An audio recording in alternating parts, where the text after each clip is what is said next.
This chapter is called My Cup Runneth Over with Tears. If life is a stage, as Shakespeare suggests, and we are the actors, a curtain came up briefly just twice during those early years, just retarded. On stage are horses and a wagon loaded with familiar furniture and other belongings. Papa is up front driving the horses. Mama sits about halfway down, halfway back, against the side of the wagon. She may have a sleeping child on her lap. I really think so. I was a crying, displaced little girl.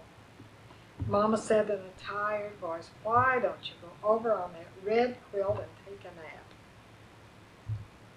That red quilt I knew, covering the dark oak washstand. You see, we're moving and we got the furniture was familiar to us. To me, everything was familiar, but it wasn't in the right place. It was in the wagon, and we were driving along.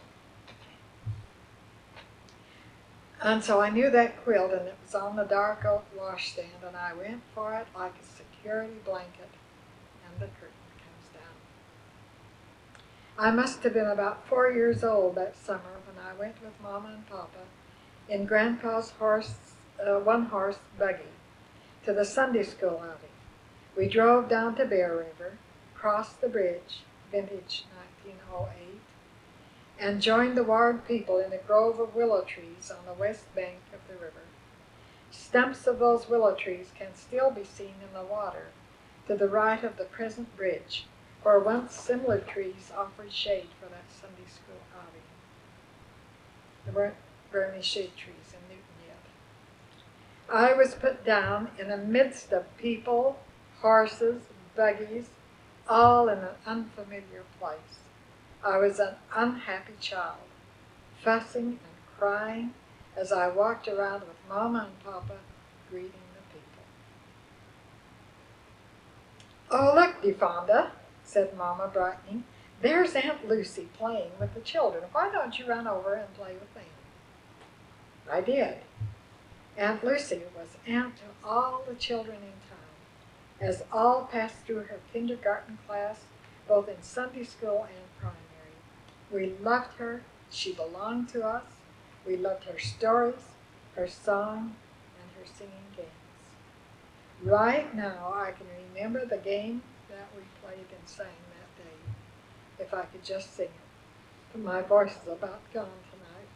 But anyway, I went into a strange far land, and there I met a queer old man who said to me, "Where goest thee, and where, kind friend, is thy country?" I came all the way from Jumping Land. All who can jump, come and join my band, and we'll all go together to the Jumping Land. And so we'd all jump, little kindergarten children.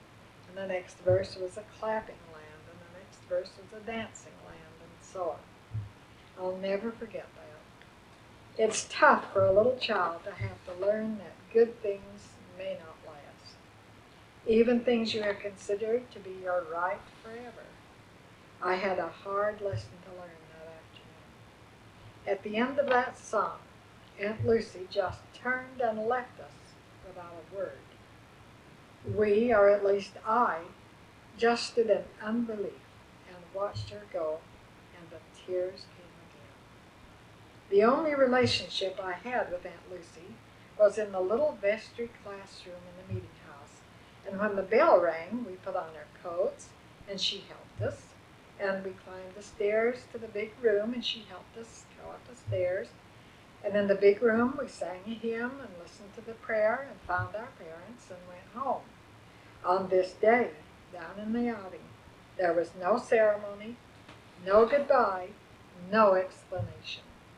There was only a man in a light green shirt with armbands on his arms, like the men used to wear to shorten their sleeves, sitting on a buggy seat he had lifted out of the buggy to the ground.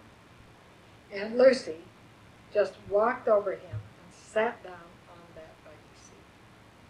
I ran crying to find Mama, who just said in an exasperated tone, "Well, What's the matter now?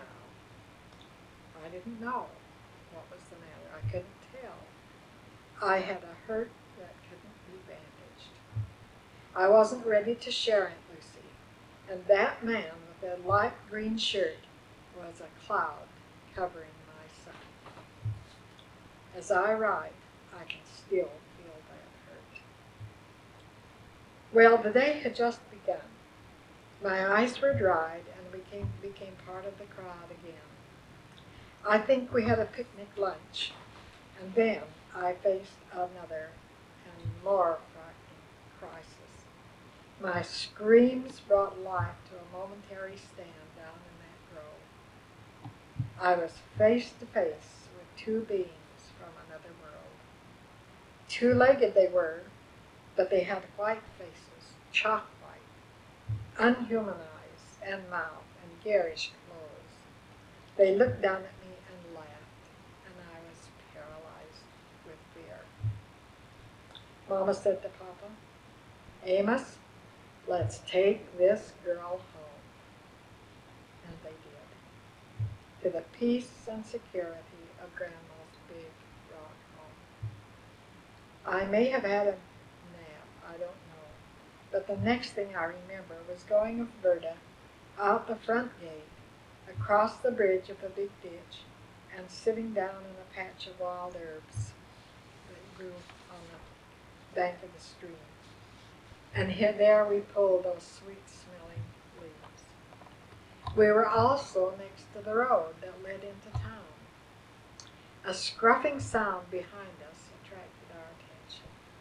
We turned and faced those two same awful beings coming right toward us that we'd seen in the road. Our screams brought Mama on the run. As she picked me up, she said, All right, Sedley Jensen, I think she has had enough for one day. Whereupon those faces came off and revealed the two neighbor boys, familiar enough.